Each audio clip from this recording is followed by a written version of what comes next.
Nebraska's offense struggled mightily last year, only scoring 27.9 points per game, which was 71st in the nation out of 130 total teams. Their season was marred by poor offensive line play, poor special teams play, and those two things certainly didn't help the scoring offense or the offense in general, but also just bad assistant coaches and bad play calling by head coach and then play caller Scott Frost, who is now relinquished, according to himself, his play calling duties to new offensive coordinator Mark Whipple. None of those things helped. But after cleaning out the offensive staff, bringing in new, younger, superior coaches, there is optimism for Nebraska's offense entering 2022. And that's what we're going to be talking about today. I'm going to be discussing the depth chart for each position: quarterback, running back, offensive line, tight end, and wide receiver.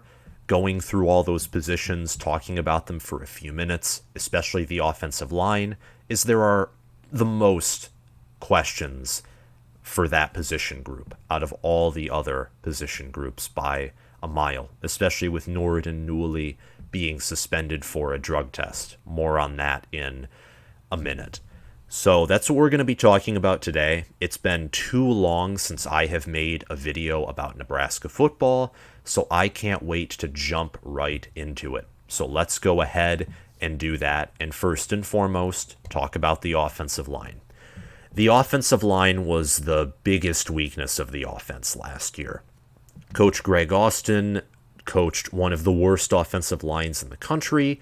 He, thankfully for Cornhusker fans, is now gone, along with everyone else on the offensive staff except for the tight ends coach. And we're going to get to tight ends later, don't worry. Their new coach is Donovan Raiola, who played at Wisconsin in college. He spent 3 seasons before this as an assistant offensive line coach for the Chicago Bears, worked as a graduate assistant before that at Notre Dame, who is known to, or they were known to have good offensive lines under then head coach Brian Kelly. I think that the offensive line starting lineup will look like this. We're going from left tackle to right tackle.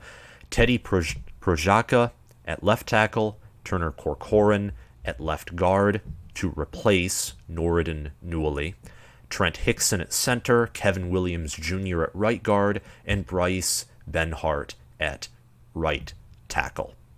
So this does look a little different than what most would be accustomed to, and a lot of that is because Newley's now absence after failing a drug test. But I have a reason for having Turner Corcoran replace him, and that's because Corcoran last year was much better at defending the run than defending the pass, which he was absolutely atrocious at.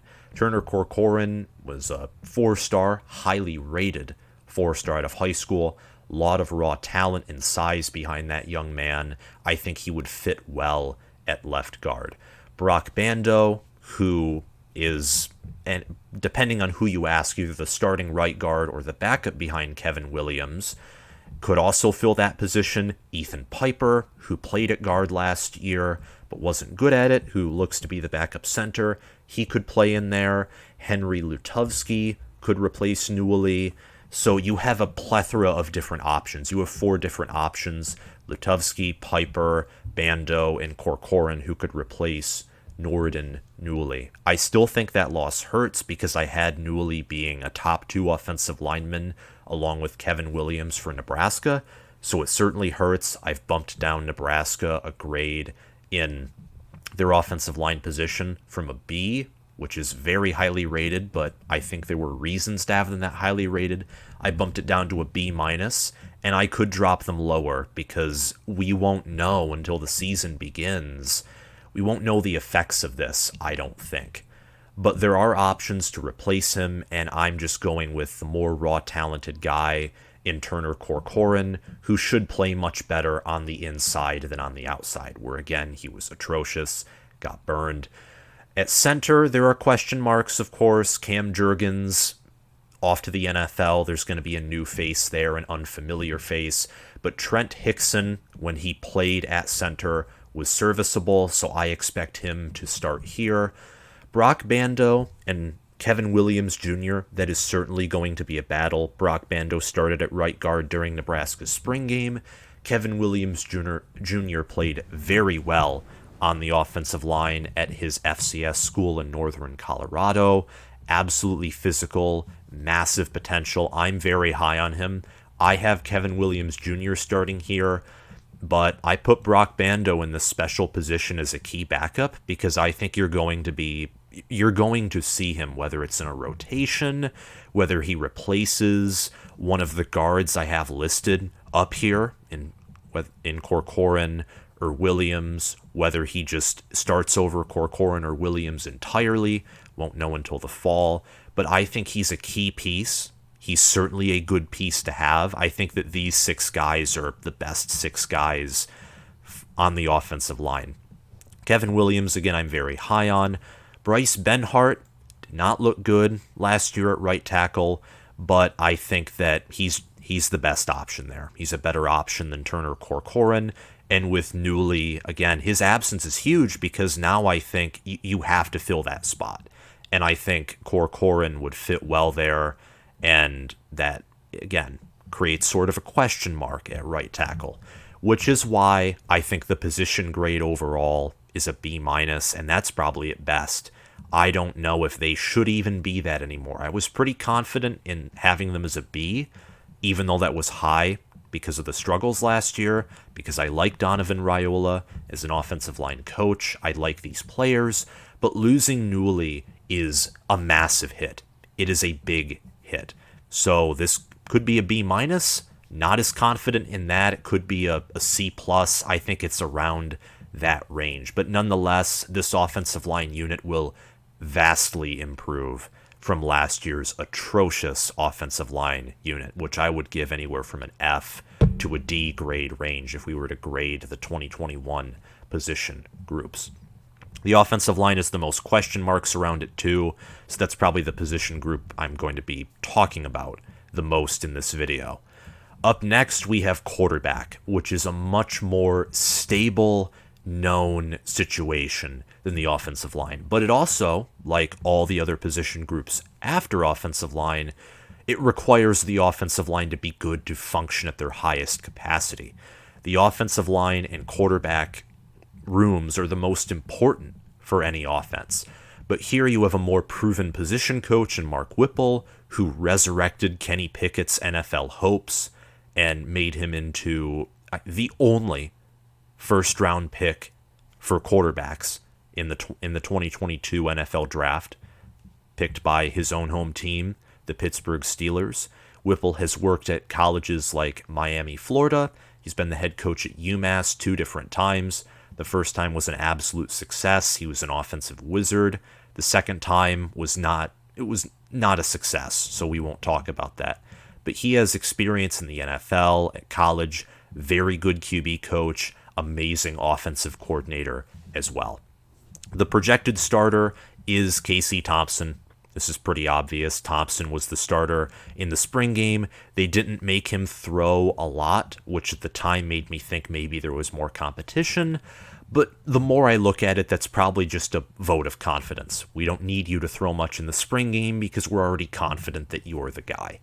Casey Thompson passed for 2,113 yards in 2021, 24 touchdowns, 9 interceptions. He had a 154.7 passer rating and a 62.6 QB rating, which was 62nd in the nation. But I'm not as worried about those stats as some others might be, specifically the QB rating area, because of his injured, I think it was an injured thumb last year, and that is obviously going to affect his throwing accuracy, and I believe he's under a better QB coach now, and will probably have a similar, if not better, offensive line compared to Texas's last year, which was not a good offensive line unit. So I'm very confident in Casey Thompson as a QB, even without the who I think are talented depth pieces behind Thompson in Logan Smothers, who threw for 300 yards last year, started the game against Iowa in Martinez's absence, and backup number 2, Chubba Purdy. I think you can flip number 1 and number 2 around. Either Purdy or Smothers could be the second or third stringer. They're both talented, Purdy fits more to Whipple's style of football.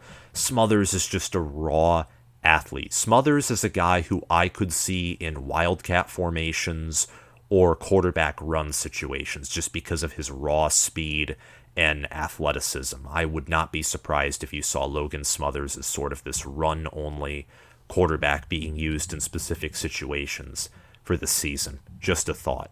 But there is a lot of depth. Again, Logan Smothers has talent. Purdy has talent. He was recruited by Whipple before he committed to Florida State, and now he's been reunited with Whipple once again. Instead of a recruiter and a high school prospect, though, it's now a college quarterback and his offensive coordinator. So this room is deeper than most anticipate, and Casey Thompson is going to evolve and improve as a quarterback. I give this an A- grade for position grading. After quarterback, we have running back.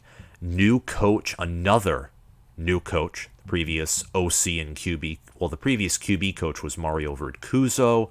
The previous OC was Matt Lubick. Both of them are gone. So another area with a new position coach, but a position coach that I think is a massive upgrade over the previous running backs coach, Ryan Held, who had a whole lot of talent in his backfield, in my opinion, but didn't know how to utilize it or develop it. Bryan Applewhite was at TCU before this job, helped recruit 5-star Zach Evans, and he is an absolute monster, and he has other things on his resume too, but I think the Zach Evans recruiting part just shows you that this guy is a recruiter, and Zach Evans was a monster at TCU. He's probably going to be more of a monster at Ole Miss since I think he'll be utilized by a better staff there. But another upgraded position coach, basically.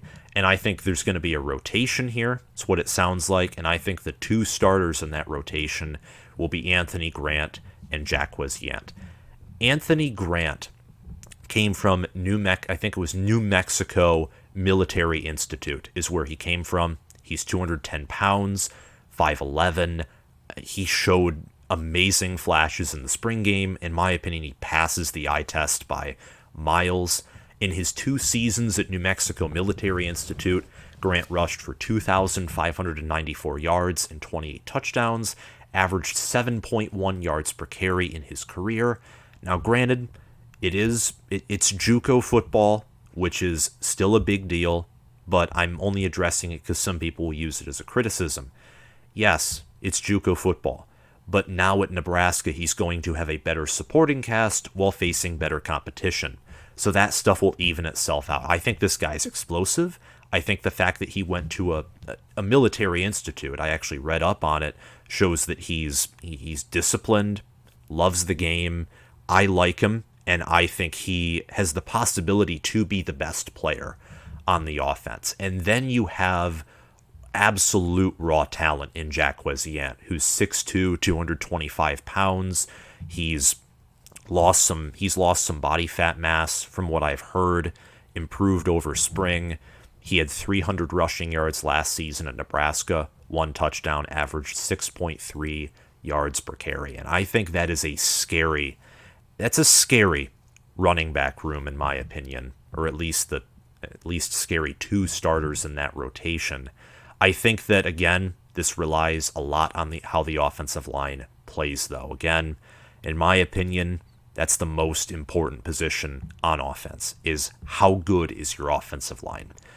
In backups, I think Ramir Johnson and Gabe Ervin Jr., who started at points last year, I think those will be backups. Ramir Johnson is he's a good receiving back. He showed potential in that regard, especially in the Michigan game, and Gabe Ervin Jr. was getting starting reps until his injury in the Oklahoma game. This room is deep. It has a lot of talent. There's potential that the starter and maybe even the 2 starters here are the best players on the offense, and for that I give this position group an A- grading. And up next, we have tight end.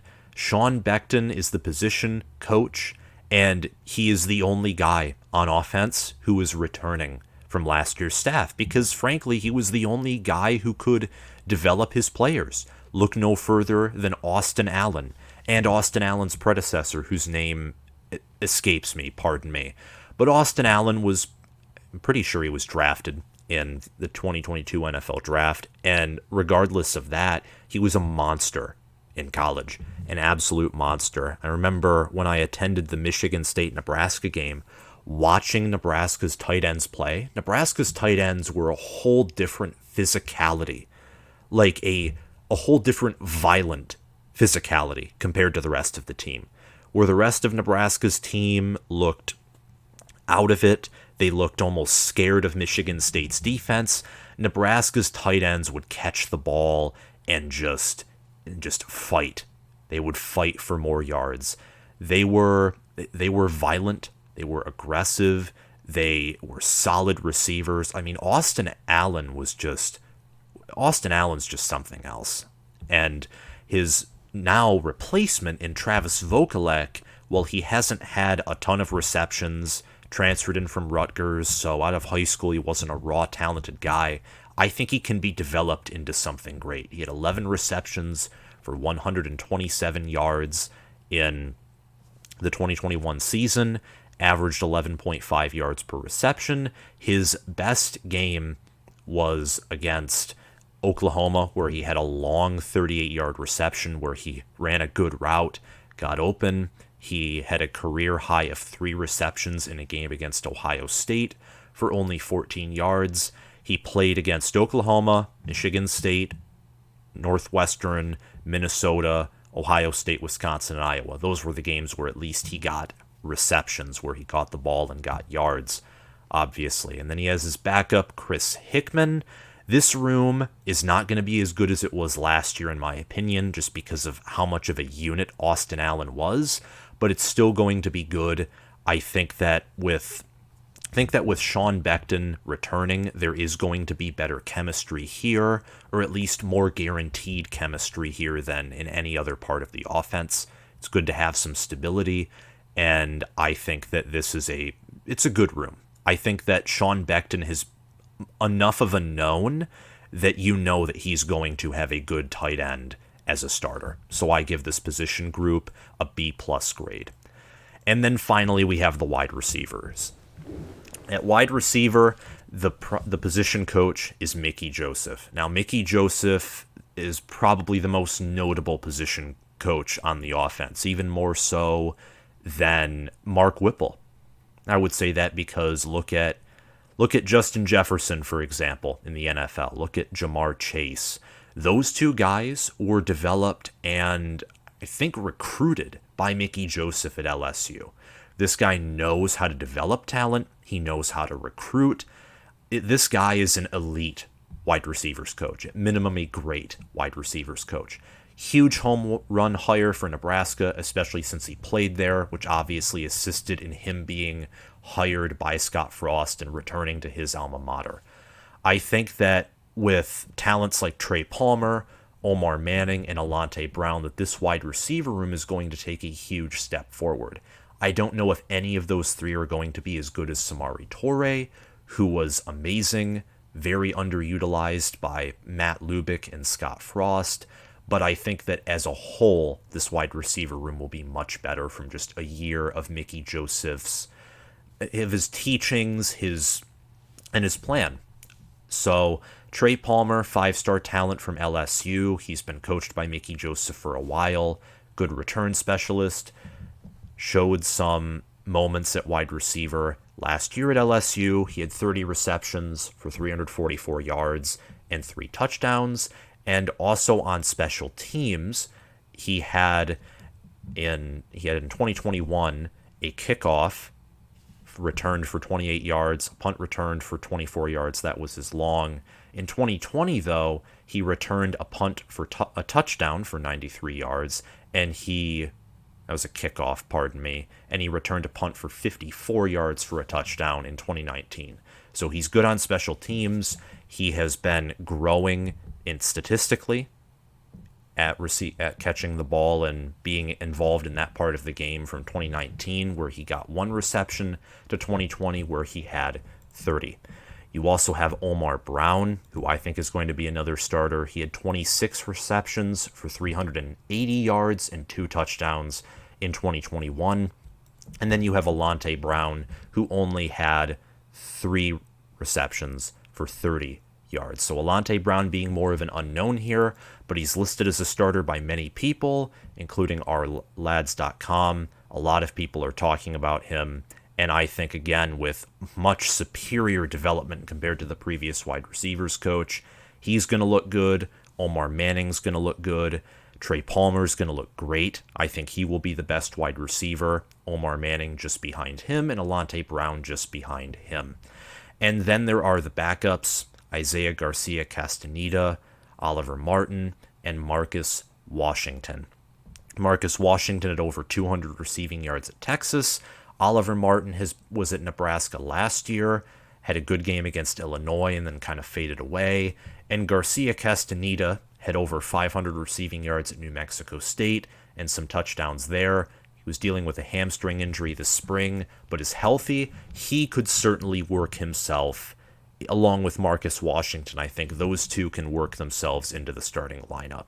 I'm very unsure about Oliver Martin in that regard, but he's there. He is certainly one of the primary backups, as he was a starter at some point last year and got starting reps.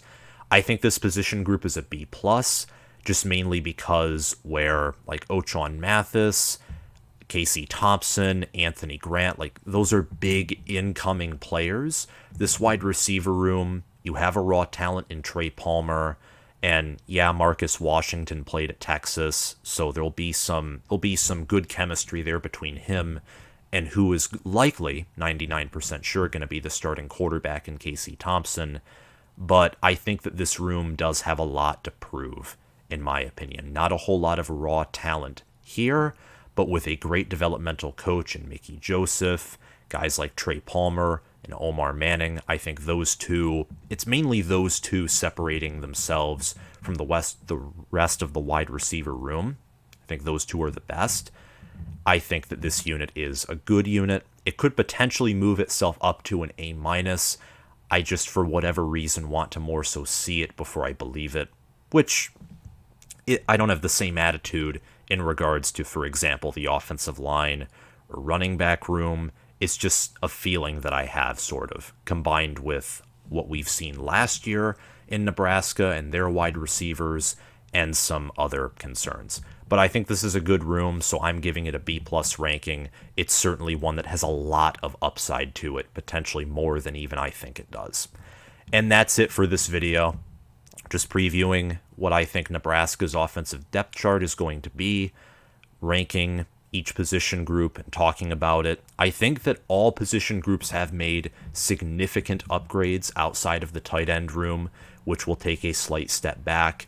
And all of this, along with better play calling from offensive coordinator and play caller Mark Whipple, I think will help Nebraska to have one of the best offenses in the Big Ten. It's going to be explosive.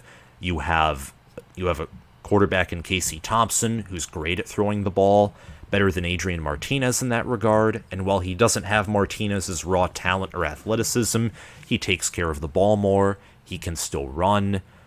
Nebraska's upgraded with Anthony Grant at running back. They've upgraded at wide receiver with Trey Palmer coming in, along with Marcus Washington and Garcia Castaneda. I mean, 3 of the 6 wide receivers I talked about are incoming transfers. So that wide receiver room received significant upgrades. The running back room did too. I think Kevin Williams, I think him transferring into Nebraska and being on that offensive line is going to be bigger than previously anticipated because of Newell being suspended. But I'm excited for Nebraska football. I'm excited to see if this offense lives up to what I think it's going to be, and I'm excited for college football in general. So that's all I have to say for this video.